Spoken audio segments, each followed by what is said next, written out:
Lecture audio du conte Le chasseur accompli de Jacob et Wilhelm Grimm par Valérie Alain.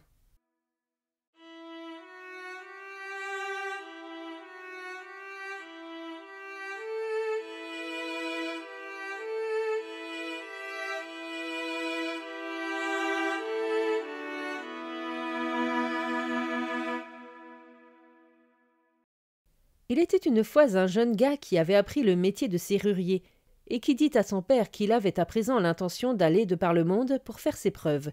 « Très bien, je suis d'accord, » répondit son père, et il lui donna un peu d'argent pour le voyage. Le garçon partit alors au hasard, à la recherche d'un travail. Au bout d'un certain temps, son métier de serrurier ne marcha plus aussi bien et ne fut plus à son goût, et il eut envie de se faire chasseur. Il rencontra alors, tandis qu'il poursuivait son tour, un chasseur vêtu d'un habit vert qui lui demanda d'où il venait et où il allait. « Il était compagnon serrurier, » lui répondit-il, mais le métier ne lui plaisait plus et il avait envie de devenir chasseur. N'accepterait-il pas de le prendre comme apprenti ? « Mais oui, si tu veux venir avec moi. » Le jeune garçon le suivit donc, passa plusieurs années à son service et apprit l'art de chasser. Il voulut ensuite partir et continuer de faire ses preuves, et le chasseur ne lui donna pas d'autre salaire qu'un fusil. Mais celui-ci avait la propriété suivante: lorsqu'on tirait avec, il ne manquait jamais sa cible. Le garçon partit donc et arriva dans une forêt si grande qu'il y marcha toute la journée sans parvenir à en sortir.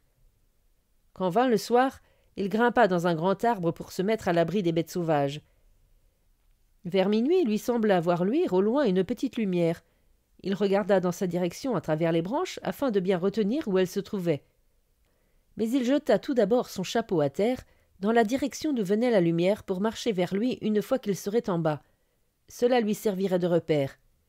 Il descendit ensuite de l'arbre, marcha vers son chapeau, le remit sur sa tête et continua de marcher tout droit. Plus il avançait, plus la lumière grossissait, et quand il arriva tout près, il vit que c'était un énorme feu autour duquel étaient assis 3 géants qui faisaient rôtir un bœuf à la broche. « Il faut tout de même que je goûte si la viande est prête, » dit l'un d'eux. Il arracha un morceau de viande et s'apprêtait à le mettre dans sa bouche. Mais le chasseur, d'un coup de fusil, le fit tomber des mains.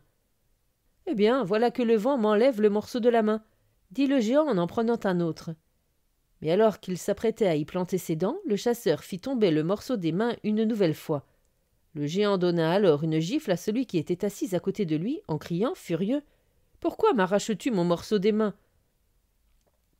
Je ne te l'ai pas arraché, c'est certainement un bon tireur qui te l'aura fait tomber des mains d'un coup de fusil. » Le géant prit un 3e morceau, mais il ne parvint pas non plus à le garder dans ses mains. Le chasseur le fit tomber d'un coup de fusil. « Ce doit être un bon tireur pour nous ôter ainsi le pain de la bouche. Quelqu'un de ce genre nous serait bien utile, » dirent les géants. Puis ils crièrent bien fort: « Viens par ici, bon tireur. Assieds-toi avec nous près du feu et mange à ta faim. Nous ne te ferons aucun mal. Mais si tu ne viens pas et que nous venons te chercher par la force, tu es perdu. » Le garçon s'approcha d'eux et leur dit qu'il était un chasseur accompli et que ce qu'il visait avec son fusil, il le touchait de façon sûre et certaine.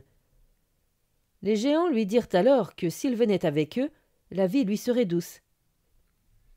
Puis ils racontèrent qu'il y avait, à l'orée de la forêt, un grand cours d'eau de l'autre côté duquel se trouvait une tour, et que dans cette tour, il y avait une belle fille de roi qu'ils avaient bien envie d'enlever. « Oui, j'aurais tôt fait d'aller la chercher, » dit le chasseur. « Mais il y a encore autre chose, » poursuivirent les géants. « Il y a là-bas un petit chien qui se met à aboyer dès que quelqu'un approche, et aussitôt qu'il aboie, tout se réveille au château. C'est pour cette raison que nous n'arrivons pas à entrer. Aurais-tu l'audace de tuer ce petit chien d'un coup de fusil ? » « Oui, » répondit le chasseur, « c'est un jeu d'enfant pour moi. » Il monta ensuite dans une barque et traversa le cours d'eau, et quand il fut près du rivage, le petit chien arriva en courant. Il s'apprêtait à aboyer, mais le chasseur prit son fusil et l'abattit. En voyant cela, les géants se réjouirent, étant déjà certains de tenir la fille du roi. Mais le chasseur voulut tout d'abord aller voir ce qu'il en était, et leur dit de l'attendre dehors jusqu'à ce qu'il les appelle. Il entra ensuite dans le château, tout y était endormi, et il régnait un silence tel qu'on aurait entendu une mouche voler. Quand il ouvrit la première pièce, il trouva un sabre en pur argent qui était accroché au mur, portant une étoile d'or ainsi que le nom du roi. À côté, une lettre scellée était posée sur la table.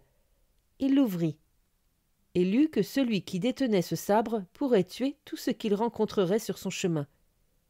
Il décrocha le sabre, le passa à sa taille et poursuivit son chemin. Il entra ensuite dans la pièce où la jeune fille de roi se trouvait, endormie. Elle était si belle qu'il s'arrêta, et la regarda en retenant son souffle. « Comment puis-je mettre une jeune fille innocente comme celle-ci entre les mains de ces grossiers géants? Ils ont de mauvaises intentions, » se disait-il. Il regarda autour de lui et vit, sous le lit, une paire de pantoufles. La droite portait le nom du père de la jeune fille, ainsi qu'une étoile, et la gauche son nom à elle, ainsi qu'une étoile. La jeune fille portait aussi un grand foulard de soie brodé d'or, portant à droite le nom de son père, et à gauche son nom à elle, le tout en lettres d'or. Le chasseur prit alors des ciseaux, coupa le coin droit du foulard, qu'il mit dans son havresac. Puis il prit aussi la pantoufle droite, celle qui portait le nom du roi, et la mit aussi dans son sac. La jeune fille était toujours allongée, endormie, et elle était entièrement cousue dans sa chemise. Le chasseur coupa alors encore un petit morceau de la chemise, et le mit avec le reste, mais il fit tout cela sans la toucher. Puis il partit, la laissant dormir paisiblement, et quand il arriva près de la porte du château, les géants l'attendaient toujours à l'extérieur, pensant qu'il amènerait la princesse avec lui. Il leur cria d'entrer, et leur dit qu'il tenait déjà la jeune fille en son pouvoir. Seulement il ne pouvait pas leur ouvrir la porte, mais il y avait là un trou par lequel ils devraient ramper. Le premier géant en approcha sa tête. Le chasseur enroula les cheveux du géant autour de sa main et tira sa tête à l'intérieur. Puis il la lui trancha d'un seul coup de son sabre et le tira tout entier à l'intérieur du château. Il appela ensuite le deuxième et lui trancha la tête de la même façon, puis le troisième, et il était content d'avoir délivré la jeune fille de ses ennemis. Il leur coupa la langue et il les mit toutes dans son sac. « Je vais rentrer chez mon père et lui montrer tout ce que j'ai déjà accompli, puis je m'en irai parcourir le monde.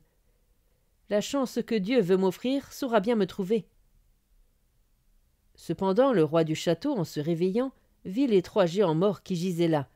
Il se rendit ensuite dans la chambre de sa fille et la réveilla. Puis il lui demanda qui pouvait bien avoir tué les géants. « Je l'ignore, cher père, je dormais, » lui répondit-elle. Quand elle se leva et qu'elle voulut mettre ses pantoufles, la droite manquait. Quand elle regarda son foulard, il avait été coupé et il en manquait le coin droit. Et quand elle observa sa chemise, elle vit qu'il en manquait un petit bout. Le roi réunit toute la cour, les soldats et tous ceux qui se trouvaient là, et demanda qui avait délivré sa fille en tuant les géants. Or le roi avait un capitaine, qui était borgne et très laid, et qui dit que c'était lui qui avait accompli cela. Le vieux roi dit alors que, puisque c'était lui qui avait fait cela, il épouserait sa fille. Mais sa fille lui dit « Cher père, plutôt que d'épouser celui-là, je préfère m'en aller de par le monde aussi loin que mes jambes me porteront. » Le roi lui répondit que si elle ne voulait pas l'épouser, elle devait ôter ses vêtements royaux et partir, vêtue de ceux d'une paysanne.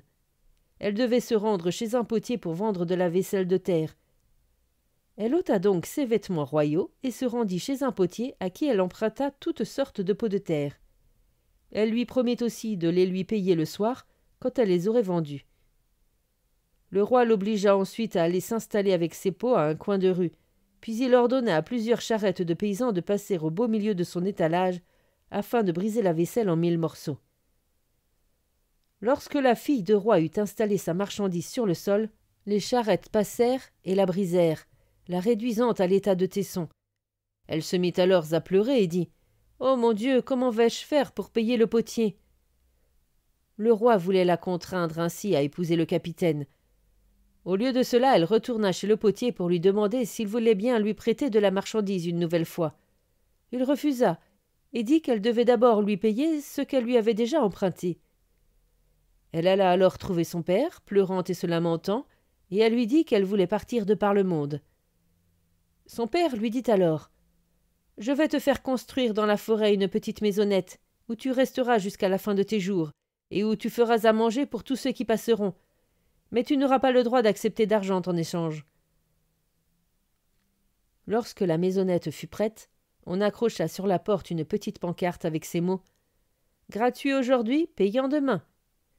Elle y resta longtemps, et on se mit à parler dans le monde d'une jeune fille qu'il y avait là et qui préparait à manger gratuitement, ce qui était écrit sur une pancarte accrochée à sa porte.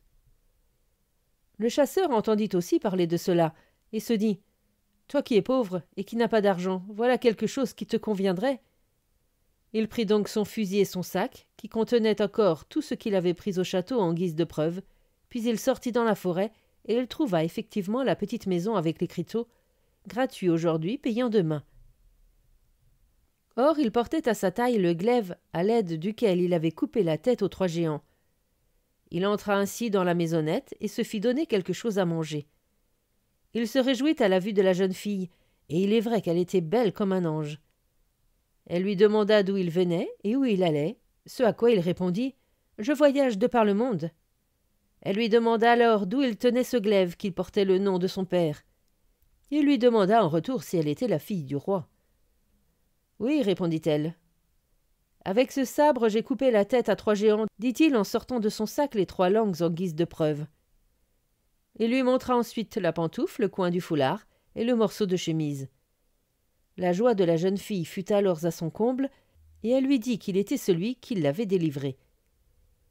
Ils allèrent ensemble chercher le vieux roi, et elle le conduisit dans sa chambre, où elle lui dit que le chasseur l'avait délivré des géants.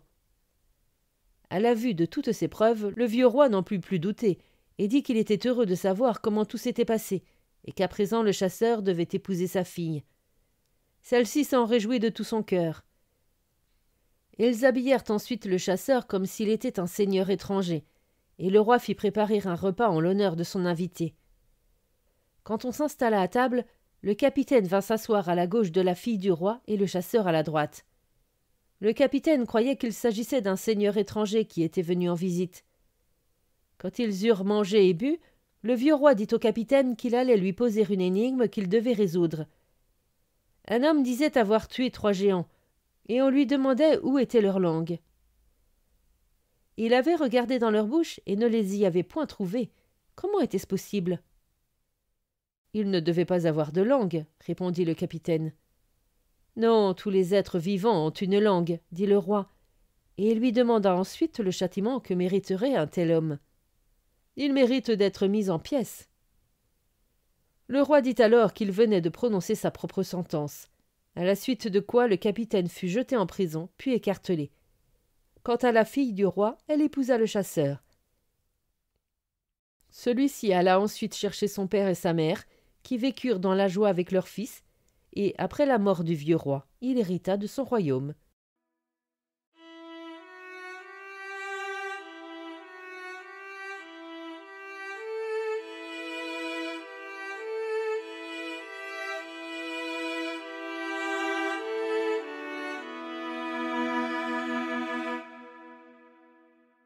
Fin de la lecture du conte Le chasseur accompli.